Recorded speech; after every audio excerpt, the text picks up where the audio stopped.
नमस्कार।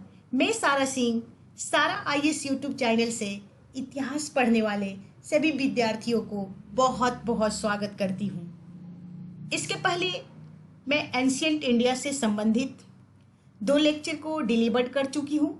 First lecture में मैं स्टोन एज के 2 पार्ट्स अर्थात पैलियोलिथिक एज पूरा पसार काल और मीसोलिथिक एज मध्य पसार काल को कवर की हूँ और सेकेंड लेक्चर में मैं नियोलिथिक एज अर्थात नव पसार काल को कवर की हूँ। नियोलिथिक एज के बारे में मैं ब्रीफ करना चाहूँगी क्योंकि पिछले वीडियो को मैं ब्रीफ करते हुए चलती हूँ।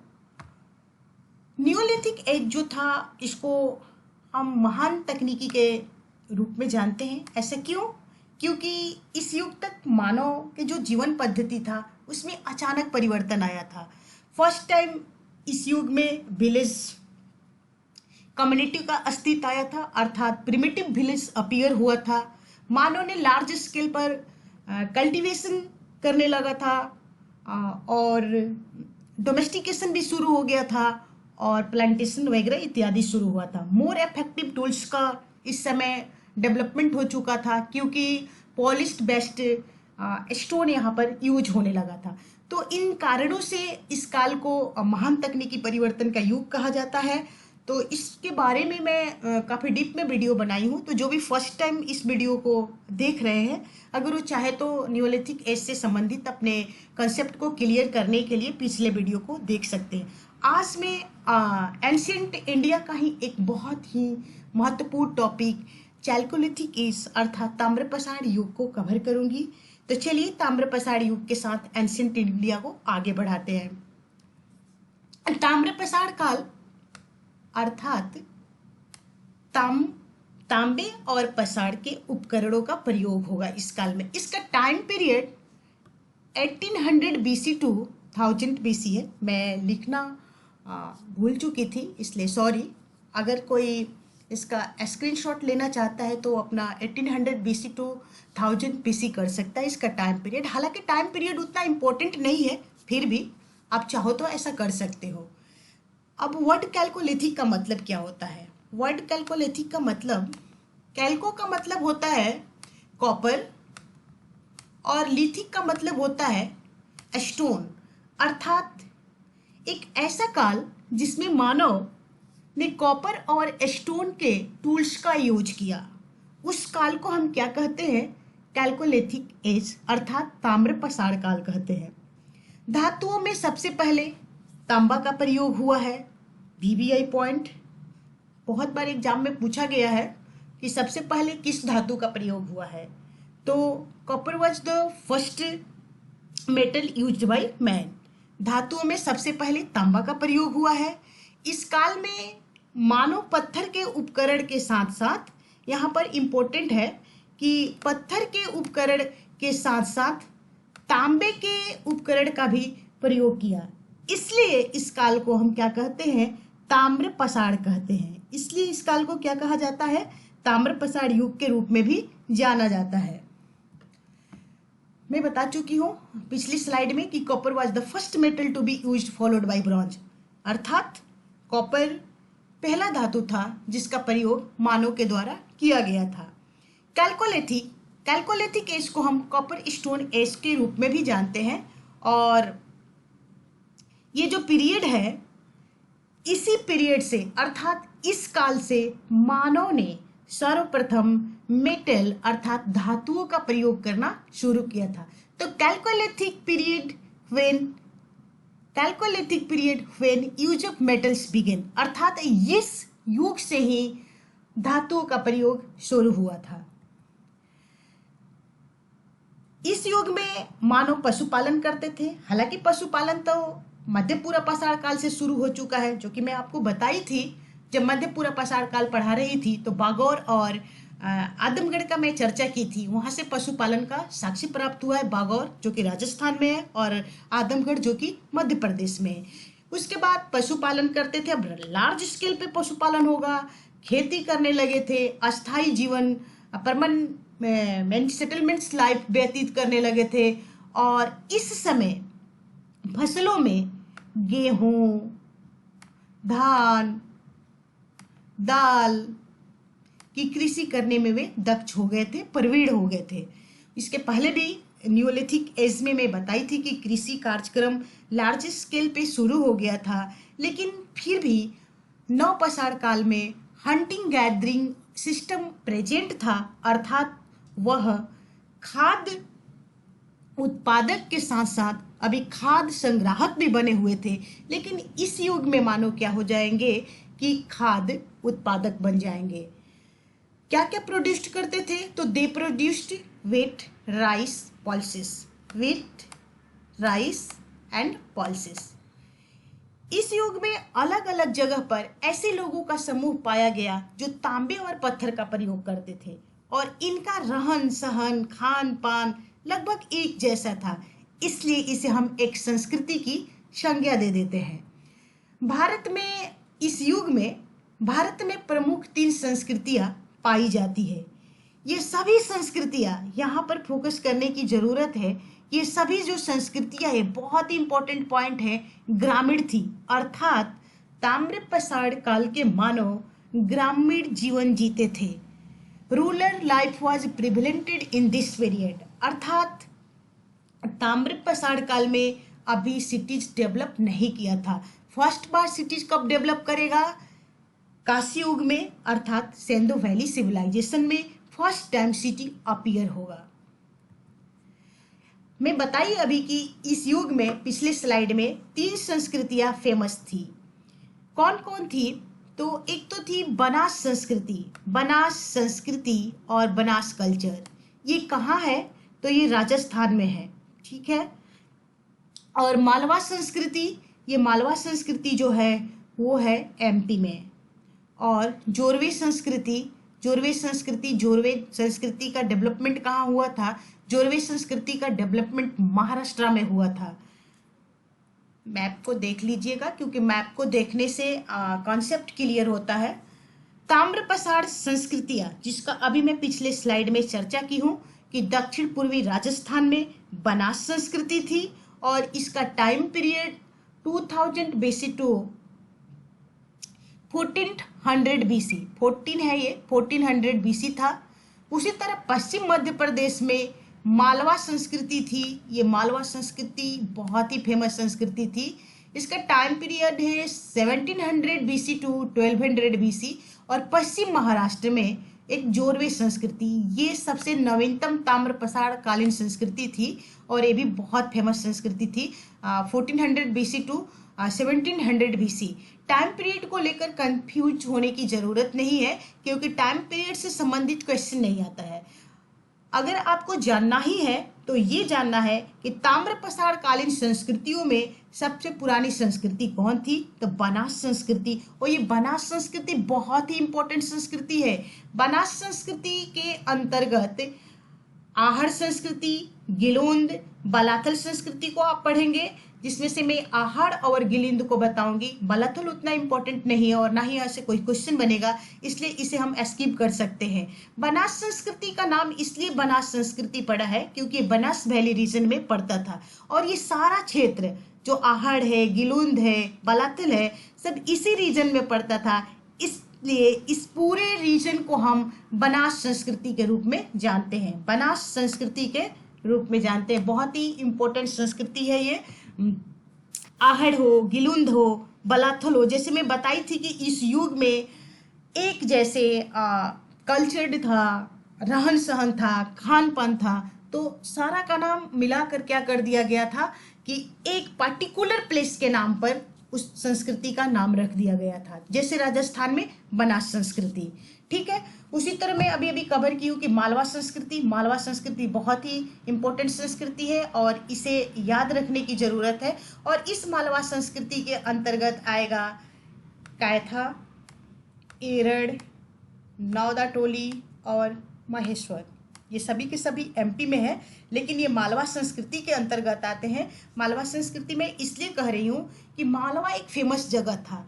कोई भी चीज़ फेमस होता है तो उसके आसपास के क्षेत्र भी उसी नाम से जाने लगता है। इसलिए इन सारी संस्कृतियों को हम क्या कहते हैं, मालवा संस्कृति कहते हैं। उसी तरह जोरवे संस्कृति है जो महाराष्ट्र में जोरवे है, इसके अंतर्गत आप पढ़ोगे, जोरवे संस्कृति के अंतर्गत आएगा ये सारे साइट्स। दैमाबाद, ये बहुत ही फेमस जगह है, इसकी मैं चर्चा न्योलिथिक एज में भी की हूँ इस प्लेस की।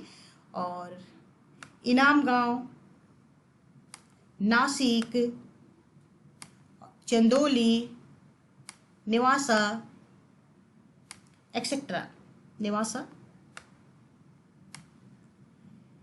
इनमें से कुछ संस्कृतियां हड़प्पा से पूर्व थी, कुछ बाद की तथा कुछ समकालीन थी, यद्यपि अधिकतर संस्कृतियां बाद की थी। ये बहुत ही इंपॉर्टेंट पॉइंट है। भारत में ताम्रपसाड़ कालीन जो संस्कृतियां पाई गई है वो हड़प्पा सभ्यता के बाद पाई गई है, क्योंकि मैं टाइम पीरियड आपको लिखी हूँ। फर्स्ट बनास संस्कृति 2000 BC to 2000 BC to 1400 BC, 17 Malwa संस्कृति 1700 BC टू 1200 BC, और जोरवे संस्कृति 1400 BC टू 700 BC।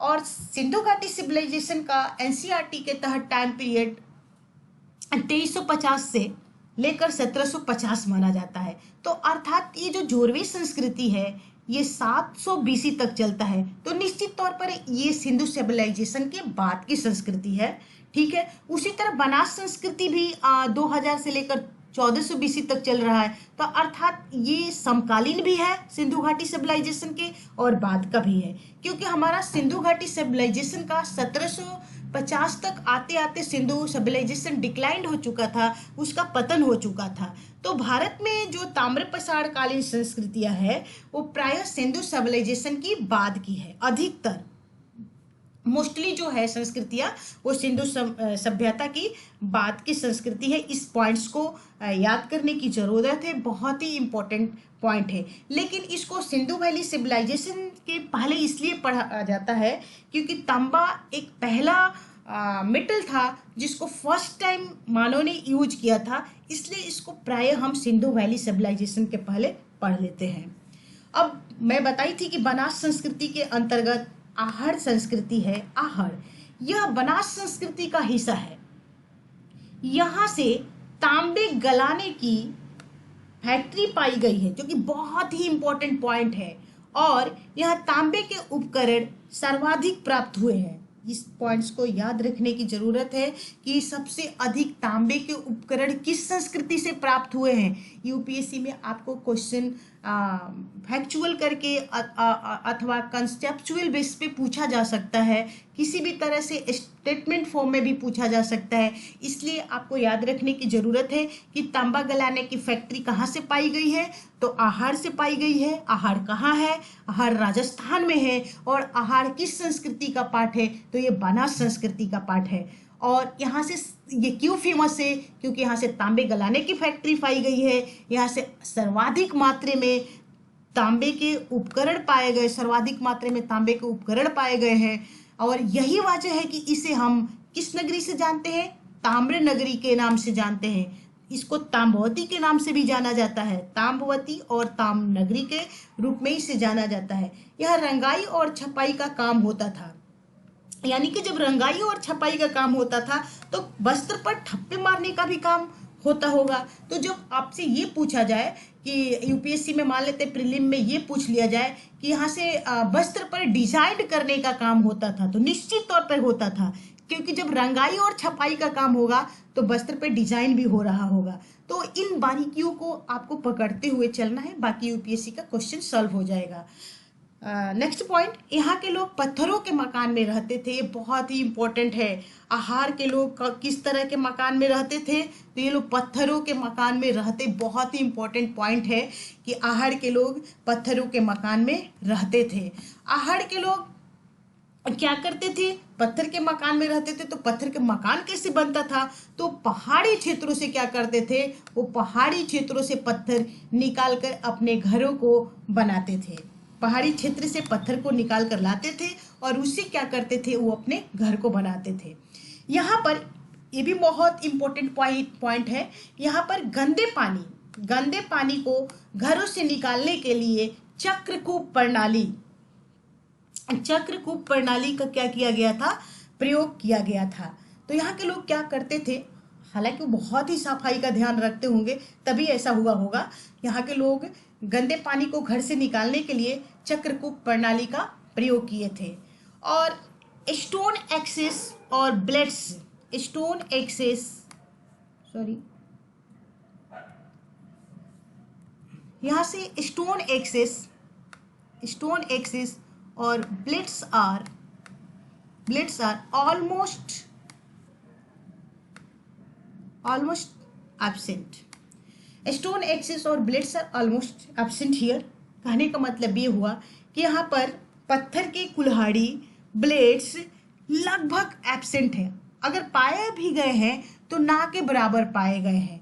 और ये जो copper objects are found in a good numbers, जो कि मैं पहले ही बता चुकी हूँ कि आहार से बहुत अधिक मात्रा में ताम्र उपकरण पाए गए हैं, इसलिए इसे ताम्र नगरी के रूप में भी जाना जाता है। यहाँ से तांबे के बेंगल, कुछ पोएट्री भी पाए गए हैं ताम्र आहार से, इसलिए इसे ताम्र नगरी के रूप में जाना जाता है। एक फेमस प्लेस है बनास संस्कृति के अंतर्गत ही गिलोंद।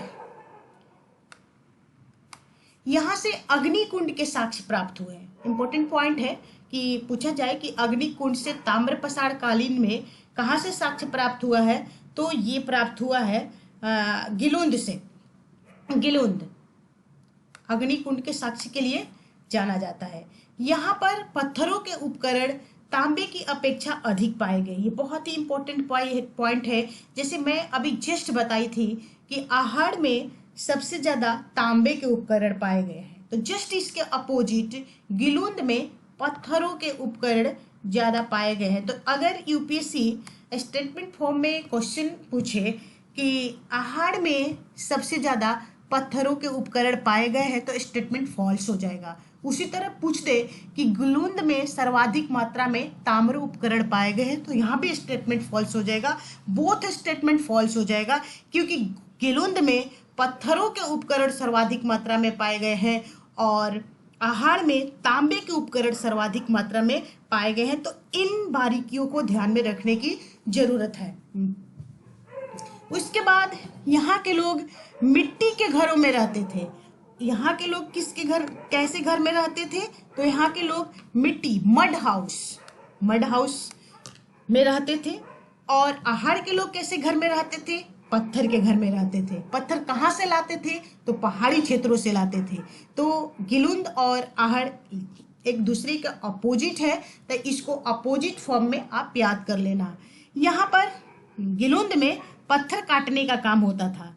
तो ये पूछ दे काम कि आहार में पत्थर काटने का काम होता था, नहीं, क्योंकि वहां तो ताम्र नगरी के रूप में जाना जाता है, तो वहां तो ज्यादातर तांबे के उपकरण मिलेंगे। तो अगर कुछ जैसे कि वहां तांबे गलाने के फैक्ट्री था, तो फिर वहां पर पत्थर काटने का काम कैसे हो सकता है। तो कंसेप्ट के आधार पे भी कुछ क्वेश्चन को सॉल्व किया जा सकता है।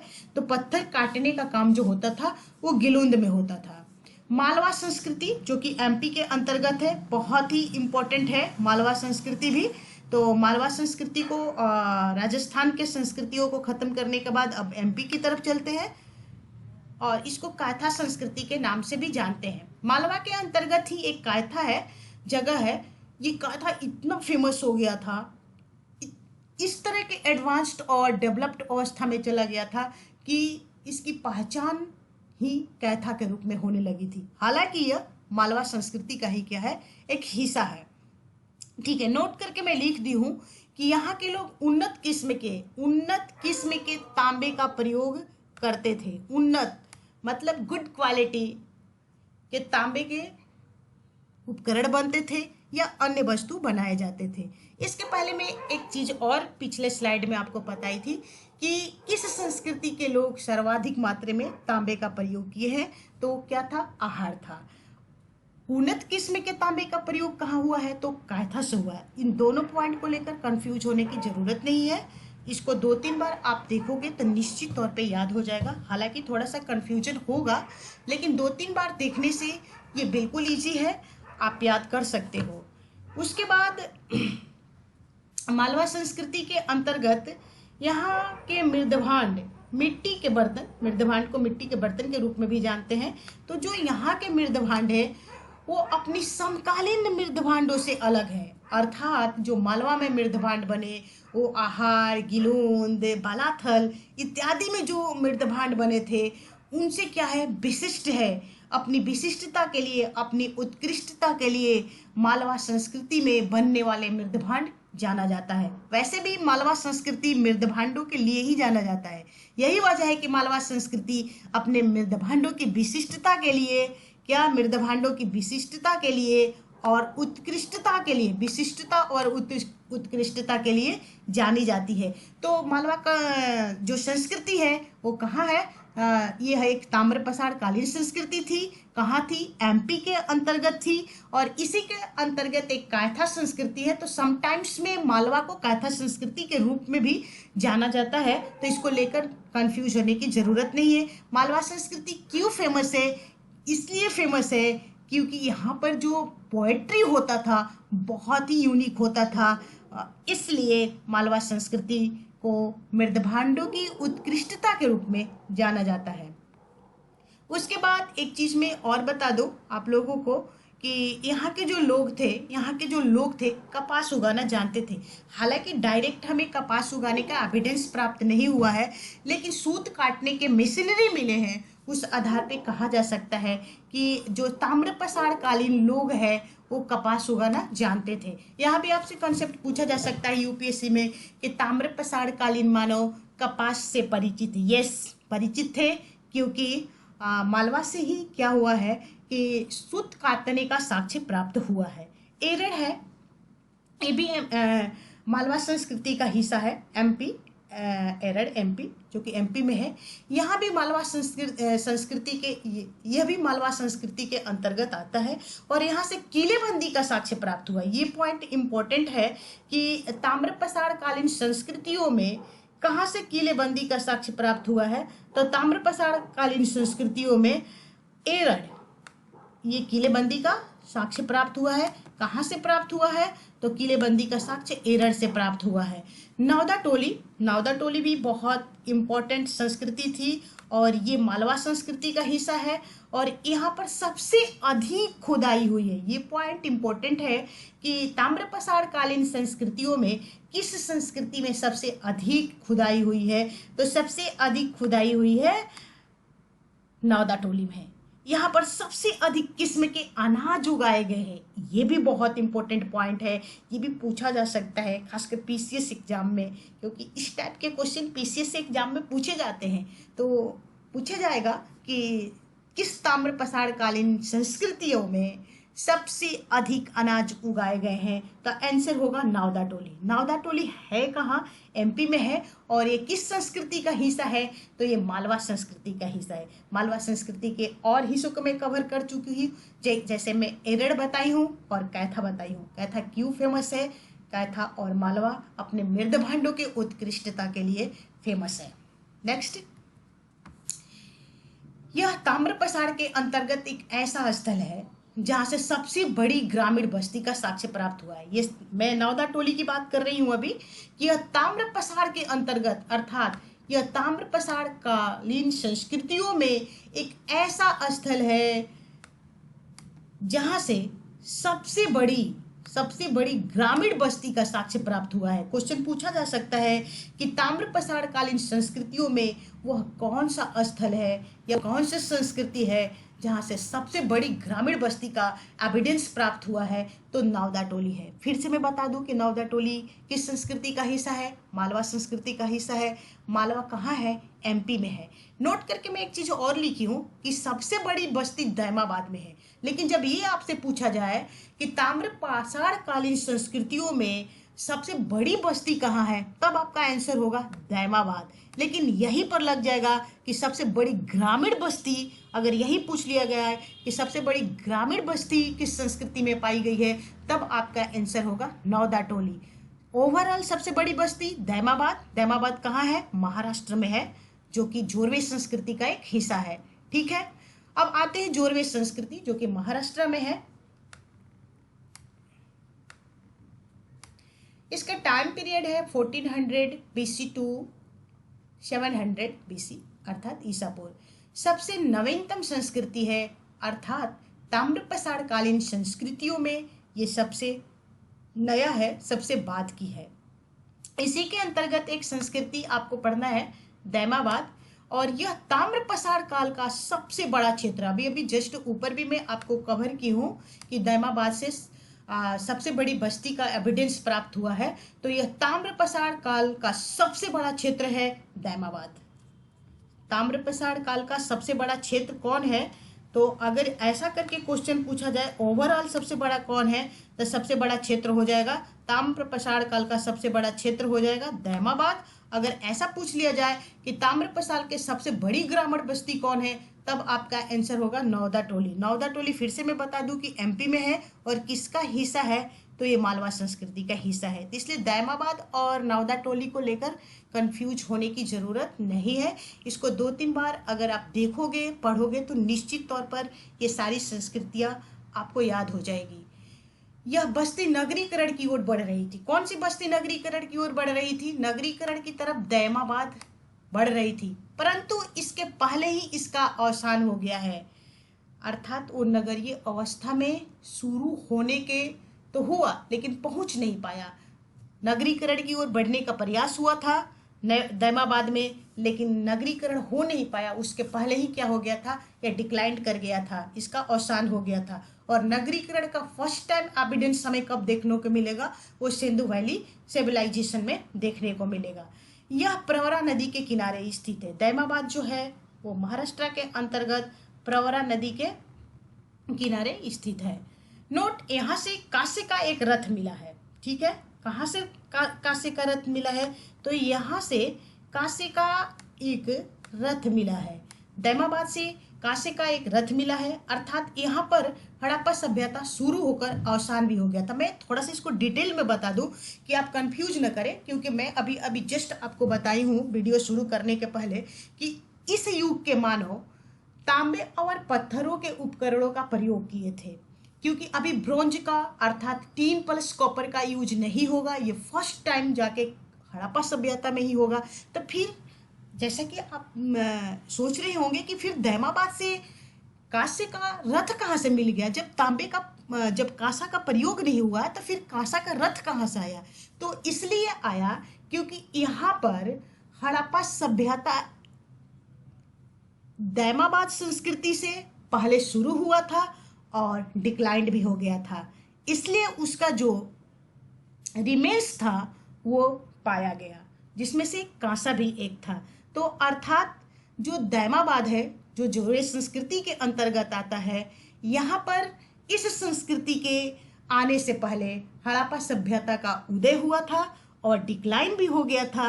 उसके बाद यह संस्कृति अस्तित्व में आया था, जिसका आप टाइम पीरियड जानते हो 1400 टू 700 BC, और हड़प्पा सभ्यता का टाइम पीरियड है 2350 से 1750। तो यानी कि यहाँ पर हड़प्पा सभ्यता इस संस्कृति के पहले शुरू हो गया था और डिक्लाइन भी हो गया था, तब जाके यह संस्कृति अस्तित्व में आया था। यही वजह है कि यहाँ से हमें कांसे का एक कांस्य रथ मिला है।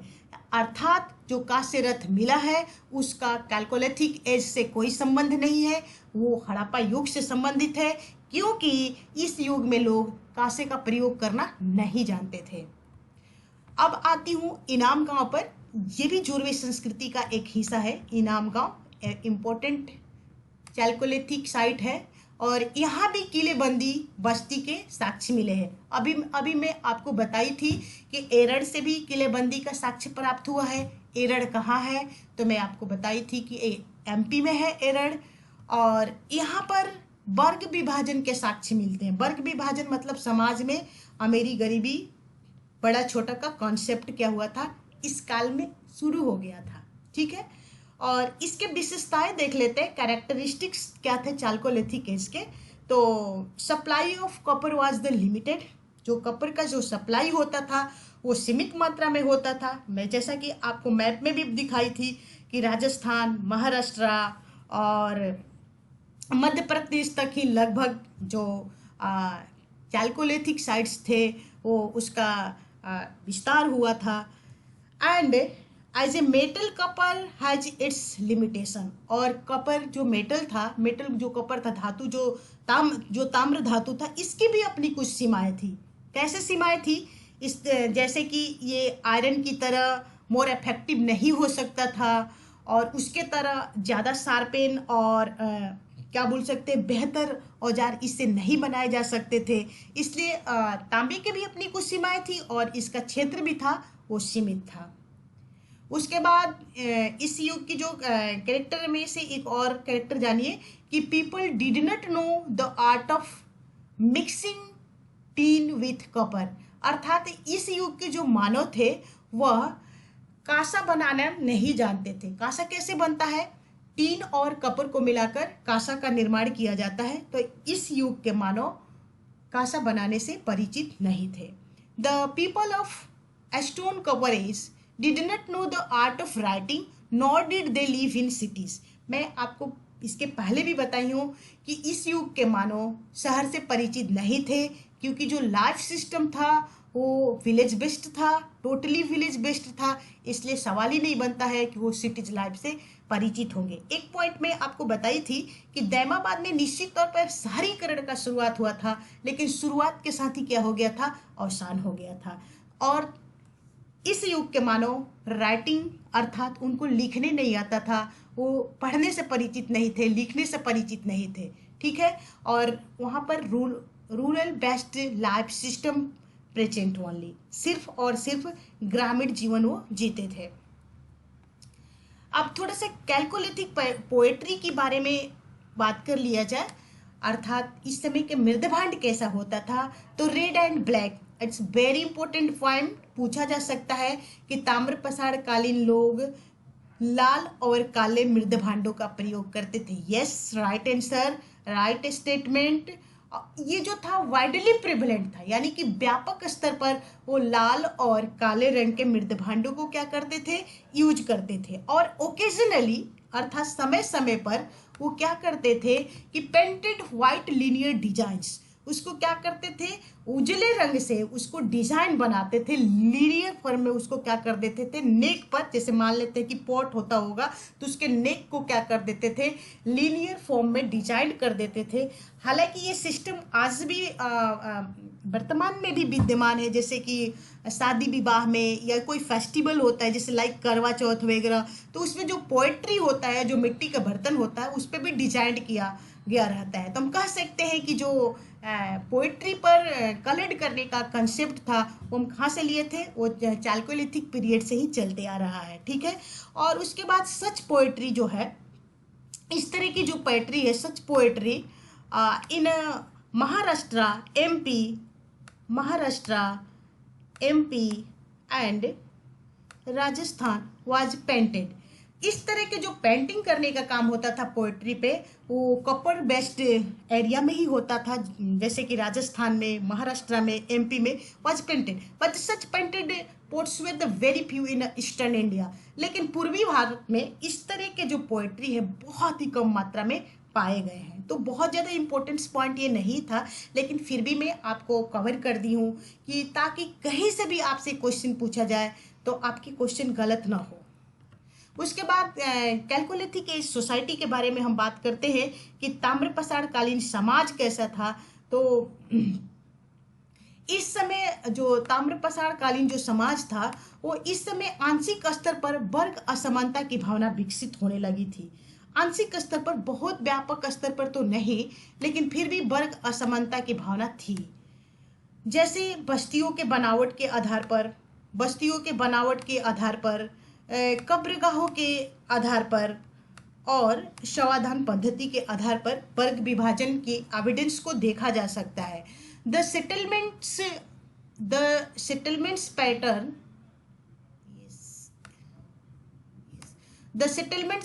Pattern and the burial practices suggest beginnings of the social inequalities.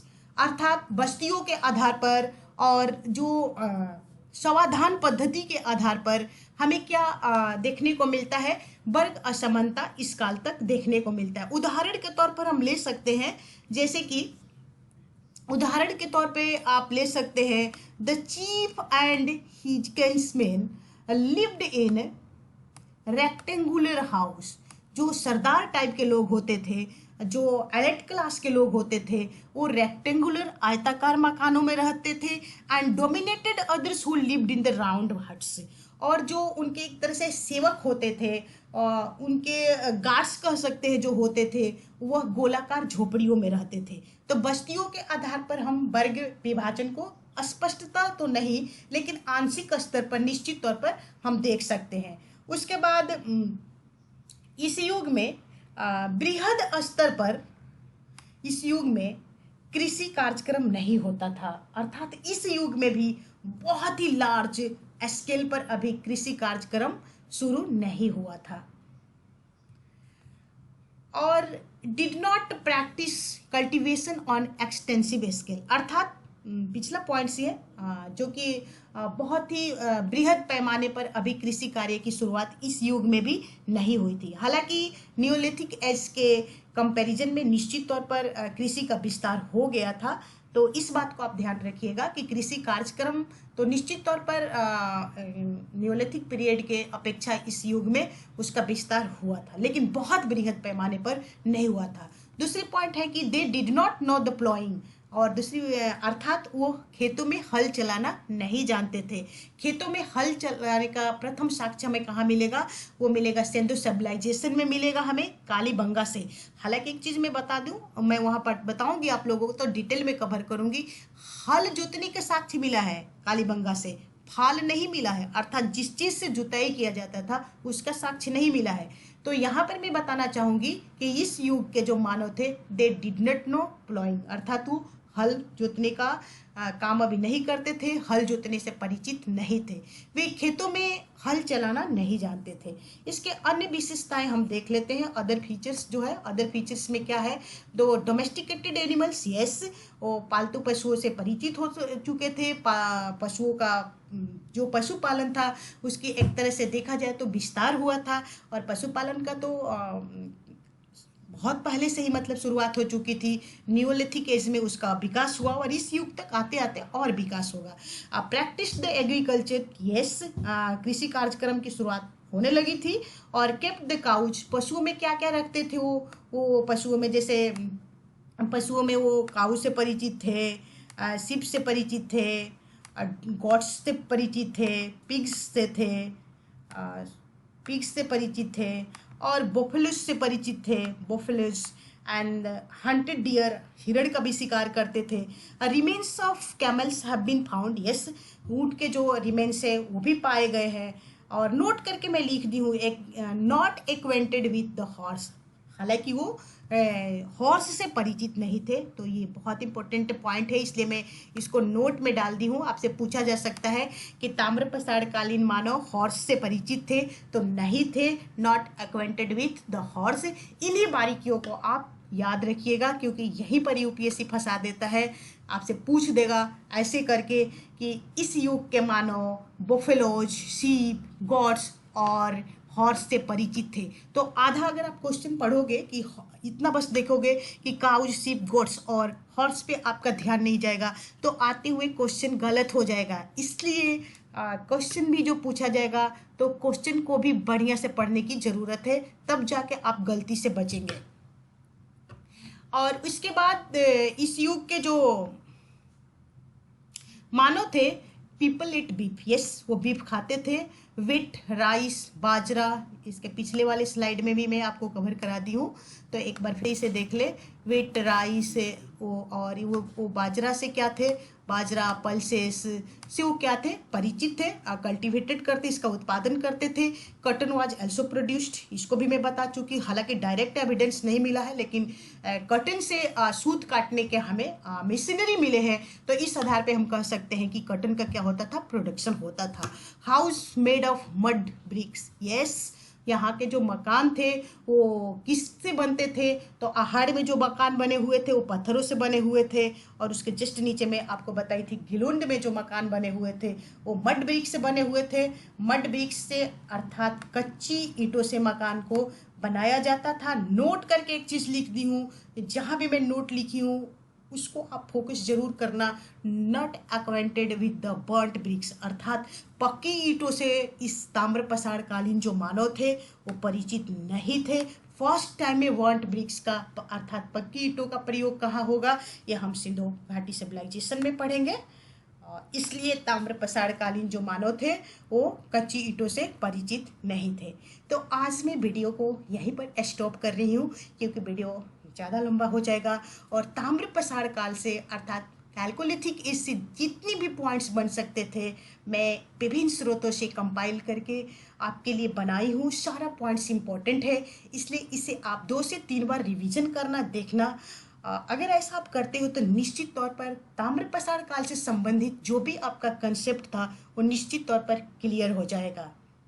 और एक चीज़ मैं आप लोगों से कहना चाहूँगी कि अगर ये वीडियो पसंद आई होगी तो इसे आप लाइक कीजिएगा, सब्सक्राइब कीजिएगा, शेयर कीजिएगा और बेल बटन पर प्रेस कीजिएगा ताकि सही समय से मेरी वीडियो आपके तक पहुंच जाए।